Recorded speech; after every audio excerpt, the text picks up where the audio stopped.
What do you do when your husband disappears for days? Or when your husband comes up with a story that looks logically not true? What do you do? Jonah came up with a story that he slept in the belly of the fish. Now I'm telling the story from the perspective of the wife, from the view of the wife. Let's just imagine, even though the Bible was silent about that part, but let's just imagine you as the wife of Jonah, and your husband comes home and tells you that I was running away from God. And then I entered the ship that was going to Tarshish. There was a storm. I was thrown into the waters or into the sea, and a big fish swallowed me. And inside the belly of the fish, I prayed to God. After 3 days, the fish vomited me. Remember, as a good wife, when your husband was going to Tarshish, you'll have tried to call his cell phone, possibly call a relative in Tarshish. Have you seen my husband? He said, no, they didn't see your husband. Okay, you tell yourself, okay, maybe you changed his mind and then went to Nineveh. And then you called somebody in Nineveh and said, no, we didn't see Jonah here. But he boarded the ship that was going to Tarshish. They didn't see him in Tarshish. And then I called somebody in Nineveh. They didn't see him also in Nineveh. So, where is he?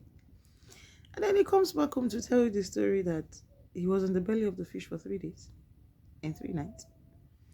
And then he prayed. And then the fish took him to Nineveh. Tell me, what would you do as a woman? As the wife, what would you say? I trust myself. I would like, okay. When you're done fooling me, please, you can tell me another story. Or possibly the belly of the fish is the name of the hotel that you lodged in, or possibly you stopped somewhere and then you lodged in the hotel called the belly of the fish, because I really don't get that story, which I believe will be, or will most likely be, the reaction of every one of us. But you know what God, the lesson God taught me in that Bible passage? It was true.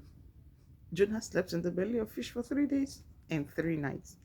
It was true, he prayed and God answered, and the fish vomited him in Nineveh. That was the truth, even though logically it doesn't make any sense.